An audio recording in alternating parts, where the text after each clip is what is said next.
Hello, Alison. Hello, Guy. How are you doing? I'm cold, hence the hat Oh, and the beanie and the stove's going and the heater's going, and I periodically turn the jug on. But that's okay. I chose to come to the east coast of Tasmania towards in autumn, so that's I'll be responsible for that. Alison, we're going to have a conversation about Vita, mm-hmm. and I've been sharing Vita with you and explaining what I've been working on over the last few years. And could you give me your understanding of Vita? That's not an easy question to start with. Yeah, so yeah, you and I have been talking about this since before you actually had that idea, and you were writing all sorts of books about gloomers as opposed to doomers. Nice. Now, my understanding of Vita is that it's not a religion as we understand religions to be. So it's something that has some attributes that are a little bit like spirituality and spiritualism. And I think of it as religion light, in that it doesn't require you to invest in particular views about a spiritual entity, for example. But what it does try to do is foster a deeper connection with nature. So that's my understanding, and that it's a kind of manifesto for how we can all live together and share a respect for nature. So that's kind of my that's my superficial understanding of it. Well, that's even better than my understanding of it. So I'm going to go with yours. So the way I frame it is, it's a spiritual philosophy, and a spiritual philosophy has got two words: spiritual and philosophy. So spiritual it's not easy to define spiritual, but it's an umbrella concept that brings in to question things like the big answers to the big questions of life. Where did we come from? Where are we going? What happens when we die? What is our purpose on the planet? That's part of it. And then peak experience. And there's a whole bunch of other stuff. So I refer to Vita as a spiritual philosophy, and it's basically just trying to answer all of those questions. And you can answer those questions, most of those questions, by referring to science. If you want to know where did we come from, you talk to biologists. If you want to know where did the earth come from, you talk to cosmologists and geologists, right? So most of those big questions can be answered using the scientific frame, but then some of those questions are basically just left unanswerable questions, such as what happens when we die, in which case we've just got to create a story about that helps us get through the Anthropocene crisis, and ultimately, hopefully, humans can one day actually be in synergy with nature, that we can actually flourish together. And most of the spiritual philosophies that you've got out there at the moment simply aren't suited to that task. And so that's really what I'm trying to do, is to try and create a body of knowledge around spirituality that helps to advance that cause. That's my way. So between what you said and what I said, I guess most people should go, oh, I kind of get it. I think I understand what's going on. And fundamentally, there is a sort of a central premise in there that all the living things on the planet are basically part of a single being, in a way. Sort of like James Lovelock said that the living things on Earth behave in the manner of a living organism, where Vita is sort of taking a step further and sort of saying that there is a supernatural, and that supernatural is actually the living planet of which we are cells in the body. That's really what it's all about. So now the question, and fundamentally what we're trying to do with Vita, is to, as you're pointing out, is to help people connect emotionally and spiritually with nature. And that comes back to a question that we've had about ecophany, the idea of an environmental awakening. Did you have an environmental awakening? Yeah, I did. I mean, I didn't recognize it as being a kind of awakening when it happened, because I was so immersed in what felt to me like the most intense cataclysmic experience that I had ever had. And I still remember when it happened. It was just quite bizarre. Can you describe that? So yeah, so I mean, in the lead up to this event, I'd been immersing myself in the literature on climate change and the climate breakdown. And as you know, I mean, I have a PhD in psychology, so I consider myself to be not unintelligent, but I didn't I didn't get how bad things were. I really didn't get how bad things were. And what happened to me is something that Roger Hallam actually describes as, when he in some of his interviews, when he talks with people, he says, you're describing the situation, but you're not feeling it. Yeah. And so what I was doing was simply reading the facts and hearing how bad things were, but I hadn't actually felt it. And then when I did feel it, and it was an intense experience, it was almost as if all of my senses somehow sort of fused around this experience. And I've recently been looking at or revisiting some work by Steve Taylor. And Steve Taylor is a psychologist who works in the UK. And his area of research is specifically on spiritual awakenings and what they are. Okay. And the way he describes it kind of resonates with what happened to me. So he describes it as the ego lifts, the ego vacates the room, and that then creates a space for this enlightened other to then inhabit that space. And that's kind of what happened to me. So it was almost as if I became one with everything around me. It's very hard to describe something that has so many different complex attributes. Yeah. And how? So that's what happened. And the key thing about it for me is that it's been irreversible. It's completely changed how I feel and how I see my connection. How long ago was this? So this would have been about 3 years ago now. Yeah. So prior to 3 years, you sort of knew a bit about like the ecosystem and like climate and stuff, and that. But when you started to drill down and to understand it, there's a point at which you had like that aha moment, and you saw that you were a part of it as opposed to apart from it. Yeah, exactly. And the key thing about that was to really feel it and to experience it. Yeah. So, and that's not the same as simply reading something. It's not the same as reading a text which says we're all a part of nature. Okay. Yeah. Okay, so what you're describing there is what in Vita we refer to as ecophany, an ecological epiphany. All right. And it's simply that an awakening. But I think what you've suggested is that these awakenings, they're not reversible. The point is that when you wake up to something, you can't go back to sleep again about it. Exactly. You can't unsee it. You can't unknow it. Yeah. And if you're self-empowered and you have that awakening, then you can change your circumstances in order to be a part of that solution, which is really, I mean, you left academia to become effectively a climate activist. Really. That's right. That's right. I once I'd had this awakening, it completely changed how I viewed my career, how I viewed myself, how I viewed what I was doing, and it just made it impossible for me to continue with a career because the goals that I'd had previously were somehow no longer relevant. Yeah. And that could have been quite catastrophic actually, to realize that everything you've been doing for the past 20 or 30 years is actually, apart from having my children, of course, but that realization that all of that was actually really irrelevant, that it had been futile, that I'd been focused on completely the wrong things. It could have been catastrophic. It wasn't, because for me it was very motivating. It's kind of really energized me. And it's very important to note also that I'm very aware that being able to leave my job was kind of an exercise in privilege. Not everyone can do that. Sure. I get that. Yeah. And what was your job? You were senior in academic circles. What was your role? I was what's called a pro vice chancellor at a university. So I was basically running a university. Yeah.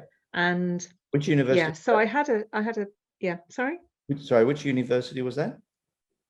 I was running Arden University, which is a new university in the Midlands in the UK. Okay. And there was a job I loved, and I had lovely colleagues. I really enjoyed it. But not looking at Arden in particular, but just looking at the sector as a whole, it just seemed to me that what academia is doing is gearing young people up for a future that doesn't exist.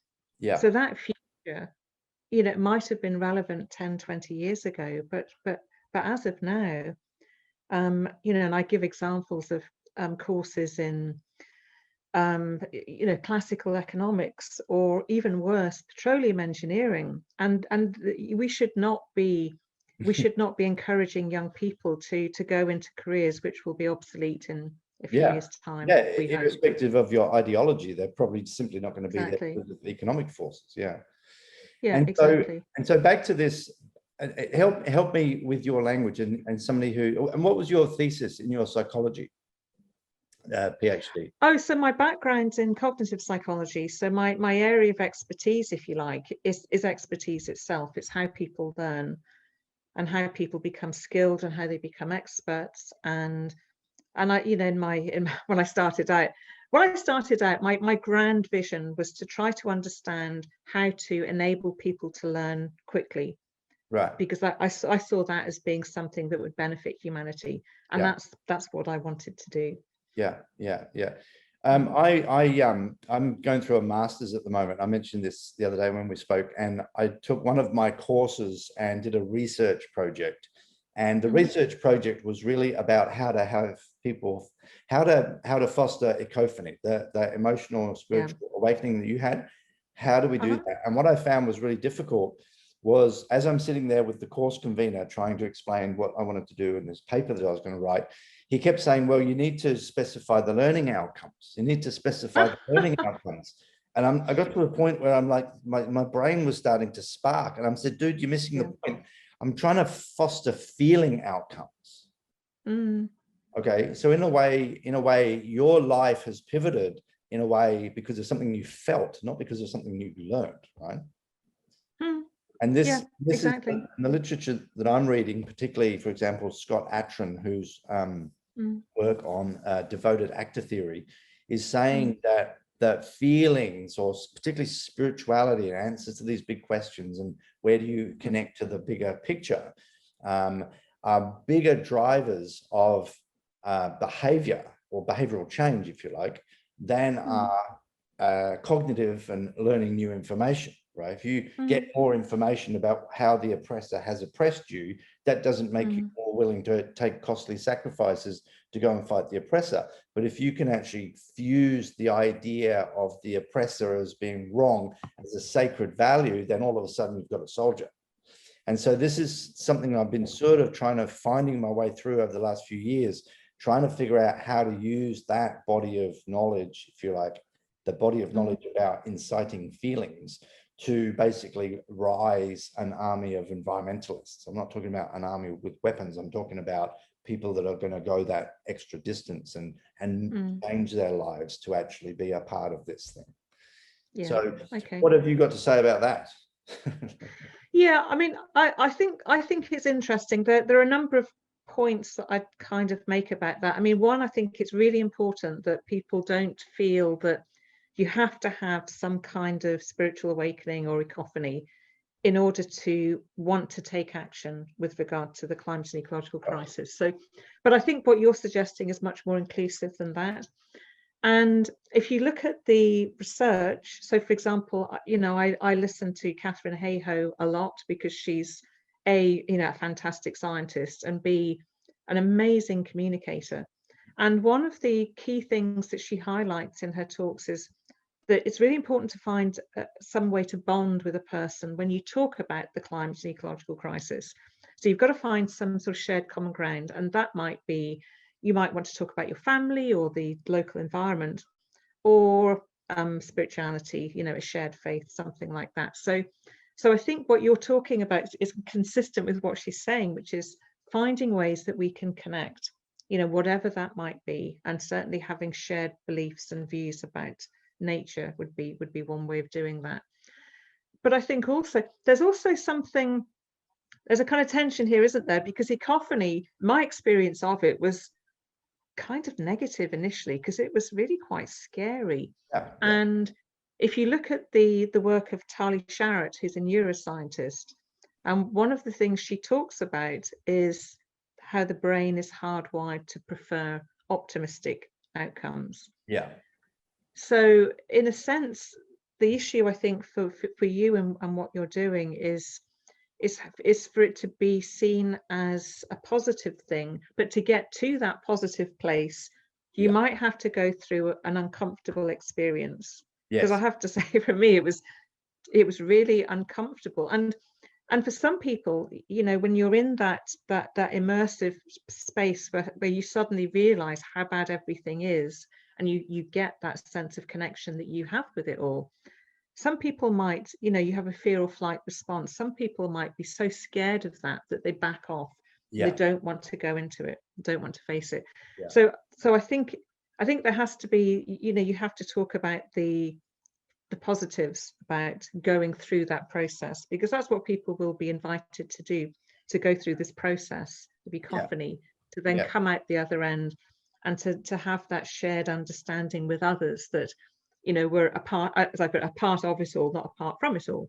Yeah, and that's a really good point. And so, I mean, there's a battle that goes on amongst environmentalists fundamentally as to whether you should tell the truth about the nature of the global crisis, right? Because when you start telling the truth, you've got to start dealing with some really, really grim potential scenarios. And so for me, yeah, sure, you got to tell the truth. The term that I came across in my studies was the Cassandra effect, which is basically this psychological predisposition not to hear bad news or to disbelieve bad news. Exactly. And that's where Catherine Hayhoe comes in again, because she talks about this negative feedback loop where you know, you hear the bad news and then people just freeze and they don't want to do anything. And so they don't. It leads to inaction. And so what she's suggesting is that you break that cycle by connection. So you know, you talk to someone about, well, I'm really worried about what's going on. And then you connect with that person, and it's the connection that then enables them to hear. And then you start to talk to them, well, what can we do? You know, what can we do about it? And then you kind of get into this feedback loop where people are actually taking action. Yeah. And I'm just thinking also is that there was, I can't remember the context, but there was this idea that quite often what people fear is the sort of unknown aspect. Whereas when you actually start learning and getting some facts and figures and getting a sort of a sense of how the landscape lies, then whilst you're actually looking at more of the factual data, the unknown goes away. So a lot of the fear goes away as you learn. And I think, and also with respect to this sort of positive story, I mean, the way that I see it, and this is what I understand from reading the science papers and talking to the people that are across the contemporary science, is that no matter what we do as a civilization now, we're going in decades of degrading environmental conditions, and we're going to lose landscapes and species and cities and, you know, lots of people. So, I mean, that's irrespective of how rapidly we turn the ship around because of what's baked in and because of the heating that's already built into the system. And so the positive story for me is the idea of what we can potentially learn from this as a civilization coming through on the other side. And this is the concept of the verdant age. And the verdant age is really what happens after, or what could happen after, after all this thing washes up, right? And there's an astrophysicist called Adam Frank who wrote a book called Light of the Stars, and he did some sums in there in which he calculates that it's hundreds of trillions of civilizations in the universe. And he says that probably most of them go extinct because of the same reasons that we're going extinct. But he says that there's probably a quarter of them would survive. And the ones that survive are the ones that develop a synergistic relationship with their biospheres. So if you go and look at the research around that, you just come across the Ecozoic era is the name given to this synergistic relationship. There's a concept called Gaia 2.0. The trajectories science paper in 2018 talked about stewardship of the whole Earth system. So here's a scientific frame that could apply to this optimistic scenario for the future of humanity. And part of the reason why I think that's really important is because I've been around the conversation of sustainability for over 20 years. And I'm getting sick of hearing people talking about what happens at 2100, as if at 2100 it's lights out, or as if there's actually nothing beyond 2100. And so what I'm saying is that we have got the possibility of living on this planet for tens or hundreds of millions of years into the future, if only we can order our societies with respect to the biosphere. And so for me, that's something that fills a part of my, I don't like using the term, but it's the term everyone uses, that fills a part of my soul, that's the motivation for me to be here. That's why I'm here, is to help advance the verdant age. And you see, so I guess in a way, trying to take, go on, sorry. No, it's fine. It's fine. It's interesting because, you know, the way as I see it, we are embarking on an era of great uncertainty, of precarity, and we don't know when it will end. And so, you know, 2100 is sufficiently distant in terms of you know, in terms of time, but it's psychologically distant as well. And you know, as humans, I think we tend to think in terms of a journey. You know, we're going somewhere and we will get to a particular point and then things will be settled. And it's much harder for us to think, well, actually, this is now a journey where we don't know when things will stabilize. We don't know how bad things are going to get. And that is going to be an incredible test for humanity, because, you know, coping with uncertainty is one of the things that humans find incredibly difficult. So it will, you know, it will test each of us in terms of our resources, because we each differ in terms of how well we can cope with uncertainty. So I think there's that angle to it. But there's another interesting angle too for me, and that is, you know, are we going to become, you know, are we going to, I mean, we're already, you know, we're already tribal. There are already numerous tribes. You know, there are the tribes of us who kind of get what's happening and who are part of the activist movement or the environmental movement, and like you, have been in it for decades. And there are some people who really don't have much interest in that. And so for me, there's a question around whether we can kind of coexist with those of us who are awakened and who profoundly care and who get it, and then those people who, for whatever reason, just choose not to go down that route and who want to continue to have a more distant relationship. So, and I'm interested in how that will pan out in the future. You know, that a utopian vision would be that we all, as you say, that we all learn how to live harmoniously within, you know, within as stewards of the planet, you know, and that we get that it's a planet of finite resources, and we get that that, you know, that we are a part of that system, that, you know, that we're not above it. And I would love to think that humanity could get there, but I don't know. I don't know. That's okay. So that's a really good question, and you know, there's a proportion of the people that get that enlightenment about how things really are and our relationship to nature, and then there's the rest of the people that don't, right? So going back to this sort of some of the numbers that underpin the Extinction Rebellion ideas, that you need only a certain proportion of the public to be actively involved in a non-violent rebellion in order to actually see the success. So we've did some modeling, relatively simple modeling, to try and estimate. See, the thing about Vita is I haven't invented anything so much as put a name to something. All right. So there's already a whole bunch of people out there that have had that ecophany, or for whatever reason, they identify as themselves as a part of nature. And so what I've just tried to do is to try and create some structure around that thing that already existed, and put some names to things that didn't have a name. We were asked once how many Vitans were there, which, and of course there's not many Vitans because it's relatively new. But we looked, I've been reading about the cultural creatives. And so there's a psychographic, there's some work by some American researchers that identify Western people as falling broadly into three classes, depending on how they see the world. And they talk about the conservatives, who really are harking to an earlier time, the moderns, who make up about 55% of the public, who kind of just pretty comfortable with the way things are. They know how to get by. And then you've got the cultural creatives that make up about 35% of the public, and who are really kind of striving to make things better and see opportunities for improvements in environment and, you know, gender issues and so forth. Well, so we estimate that a quarter of the cultural creatives would identify as vegan if the information were put before them in a compelling manner. That's about 8% of the public in the Western world, adult public. Yeah, okay, but it's always really important to remind ourselves that because Western society is what we're used to. If we think about the global South in particular and Indigenous people, it'd be really interesting to see how many of them would identify with what some of the things that you're talking about.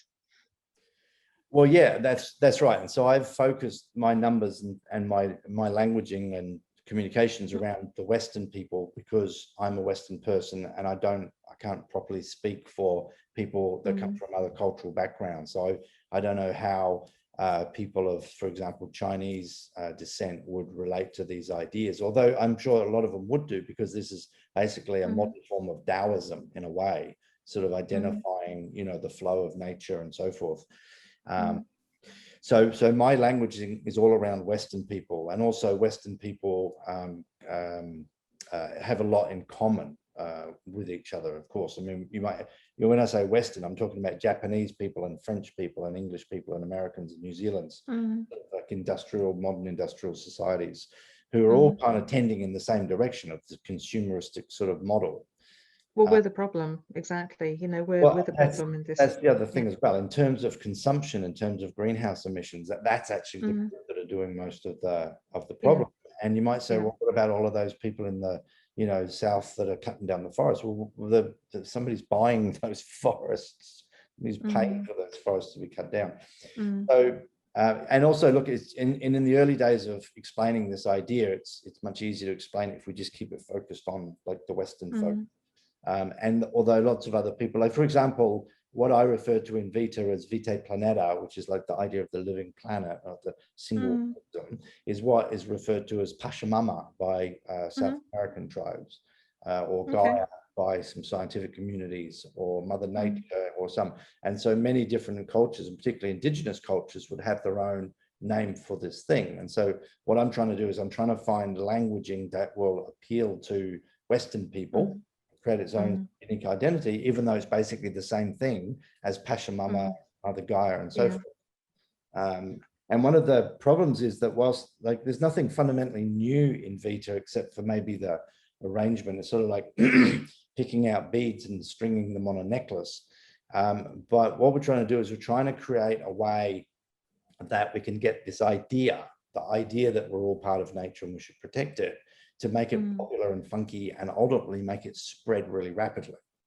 And so that's, again, so this idea of fostering ecophony, or helping people have that ecophony.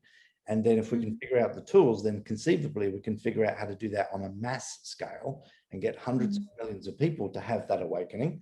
And that awakening hopefully then will change their behavior, which will then fundamentally shift the relationship, politics and power, and where governments spend their money and so forth and so on. So it's sort of, I guess I'm sort of coming at the Extinction Rebellion model, if you like, but from the spiritual angle, rather than instructing people what to do, sort of trying to get them to feel the right thing, which will then inform their actions. That's the idea behind it, anyway. Yeah, and I think it's good to have something that is a starting point for people to start having a conversation. So, much as I love Extinction Rebellion and my friends and so forth in that movement, I think for some people it was a big ask to ask people to relinquish their freedom and to get arrested. And as Gail was arrested yesterday, and some people understandably find that really scary, that they might be arrested, that they might actually be put in jail. So I think that the percentage of people who might actually be willing to do that is always necessarily going to be quite small.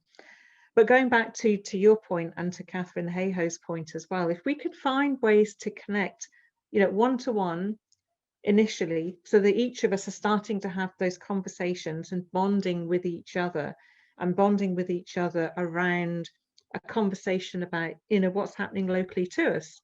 So, so here in Cambridge, for example, this year the growing season seems to be a little bit behind last year. I'm hoping that we don't have another extreme summer where we see, die off of trees and so forth. But those are the kinds of talking points. Yeah. You talk to your neighbour and say, I'm really worried because my tree is dying and this hasn't happened before. Or, you get a hailstorm in May, that kind of thing. Rising sea levels, if you're living in the coast in Norfolk, you might find that you can't sell your house because it's at risk of falling into the sea. In Australia, you might find you're kind of a bit stuck because there are forest fires, regular forest fires, and you can't move. Or in North California, it's the same kind of thing. And so to me, it seems that those kinds of real threats that we feel in our vicinity might be the ways to start having that conversation, and to get people to start thinking that actually what we're doing is causing this stuff to happen. No, that's actually a really good point. I mean, and is now, I mean, the changes in the climate and the global ecosystem are now so abundant that pretty much you go anywhere, anybody that's got half the head screwed on will know that there's things happening that really shouldn't be happening or hadn't happened or more frequently. And those fires that we had in Australia a year and a half ago, I was actually down in, well, I'm in Tasmania now, but I was over in Western Tasmania a little while ago. And they had fires there in places that hadn't burned in thousands of years. That was really surprising. It was on the edge of the sort of wet rainforests. Now, something else that we talked about the other day, and maybe we'll just use this as a final discussion point, is the whale strandings. So I was in the town called Strachan, and Strachan was the sort of epicenter of a mass stranding of pilot whales last September. There was around 500 whales washed up on the beach. So Strachan's on the inside of, or on the shores of Macquarie Harbour, which is this massive, basically an inland sea, which is connected to the sea through this very narrow channel, which is about 30 meters wide, where many of the whales swam into the harbour. And the harbour is shallow. It's only about 17 meters deep. And this is an oceanic creature, these pilot whales. So many of the whales washed up on the coastal beach on the outside, but many of them came into the harbour and washed up on the sandbanks. But either way, they were in big trouble. And of the around 500, I think about 380 died. I mean, this is a huge, I mean, there's a lot of animals. I mean, each of these animals is like 5-6 meters long, and hundreds of them. But when the whales came ashore, the locals all rushed down and spent a week waiting around in the cold water. This is September, like I'm freezing my bum off, and it's only May, so I could just imagine how cold it was in Western Tasmania in September. And so there's something innate. I think this is a really important thing I want to get to and get your views on it, is that there is something innate in humans that connects us to nature, and all we've got to do is uncover it. Right? It's already there. It's not like we have to build something that doesn't exist. But what happens is when we're born and we start listening to the conversations in our culture, layers upon layer of Western culture, which is inert to nature, is that we get our nature loving part of us, that nature-based spirituality, which is inherent to us all, basically gets covered up. And so what Vita is trying to do is to try and peel away those onion layers to let free something that is already there. Does that make sense to you? Yeah, it does. And the whale example is just unbelievably moving. It's heartrending. And when we spoke, I mentioned the example of the mother whale about a year or so ago who carried her dead calf for weeks. I mean, I found that so moving, distressing. That was a pilot whale. I cried. That was the same type of animal. And then just yesterday, there was a young minke whale had swam up the Thames, and there were attempts to rescue it. And as I was watching the news, they actually announced that they'd had to euthanize it, and I cried. I cried because I was so distressed about that poor creature. And I think for me, it's that is a reminder that was it was a reminder that there was another creature that was lost. It was lost in a place it shouldn't have been, and it was in severe distress. And that's an expression of empathy. So I was able to empathize with that whale and with the female whale who'd lost her calf. And I think that when we're actually brought into direct contact with suffering, then it elicits in us that, you know, those feelings of empathy, because we recognize that another creature is struggling. Yes. And, you know, and that is a key part of what it is to be human. You know, we can empathize. Yeah. And I think it's the start of a process where we kind of start to understand that, you know, we kind of see ourselves as being the top of the pile in terms of, you know, our ability to reason and to be educated and so forth. And yet, and there are so many studies that come out that show, you know what, actually, we're not quite as unique as we would like to think. And so there are, the communication that exists with other species is just phenomenal, and we don't understand it and need to. And then those kind of sophisticated communities that cetaceans have are far more sophisticated than we've ever really appreciated and understood. And even when, you know, the stories that, or not stories, the research articles that come out that look at the trees and networks of trees and how they adjust to each other, you know, they accommodate to each other, they adapt. And all of that suggests that, you know, that we're not really as special and unique as we like to think. And so for me, those kinds of learnings are really important in us seeing our place, not at the top of the stack, but being part of this incredibly sophisticated and beautiful system. You know, and I just wish that everyone could get how fantastically beautiful and amazing it is, because I feel that if we all understood that, why would you want to harm it? Yeah. Just a thought occurred to me. I was in Hervey Bay, which is in sort of central Queensland some months ago.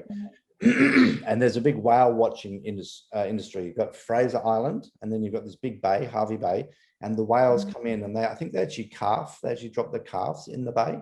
But anyway, a lot of humpback whales come into Hervey Bay, and it's really flat water, so it's ideal to. Anyway, it was quite funny. There's this big wooden decking there next to the harbour where the whale watching boats go out.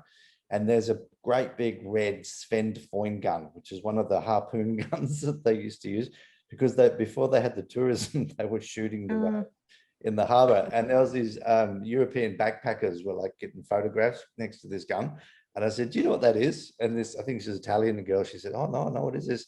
And I explained it to her, and I showed her the harpoon at the end with the exploding grenade. Yeah. Like, oh, but the thought that I had as you were telling that story was that people have some sort of an emotional response about whales on a whale watching tour, right? That is a very different response that they have when it's stranded on a beach. And this is really important. It's not just the whale, it's the suffering of the whale that really triggers people. It's when they see the whale, and also this irony that we blindly chop our way through millions of cattle every year, and abattoirs and steaks and hamburgers. Nobody really fundamentally bats an eyelid over that, but you throw one minke whale on the beach and everyone's crying on the shore, right? And so maybe it's something to do with the fact that the cows were sort of not natural in that environment. It's not like cows were a wild animal that we've tracked down. We grew them specifically, right? We husbanded them, whereas the whale washes up. That's a piece of nature. So there's some interesting sort of psychology in there. And I really think that stranded whales is a pathway to ecophany. So somehow people that have been involved in the whale stranding but never had a proper frame of reference for it could be given that frame of reference. And also maybe when there is a whale stranding, maybe it's possible to get a whole bunch of people together on the periphery, not to interfere with the action so much, but to see if you can't actually spread that sentiment around a broader number of people. Anyway, so there's just some ideas that I'm playing with here, but fostering mass ecophany, fostering millions of people to have a spiritual awakening to nature is fundamentally, I think, something that's as important as renewable energy or, you know, pumped storage or, you know, all of the other potential proposed solutions to the climate crisis. Okay, cool. Okay. Thanks for that. You've got a day to go to. I've got an evening to go to. Thank you, Alison. And thanks, Guy. Always an interesting discussion, and good luck with everything you're doing. Thank you. And I'll talk to you in a little while, okay? Sure. Okay, bye-bye. Bye. Bye.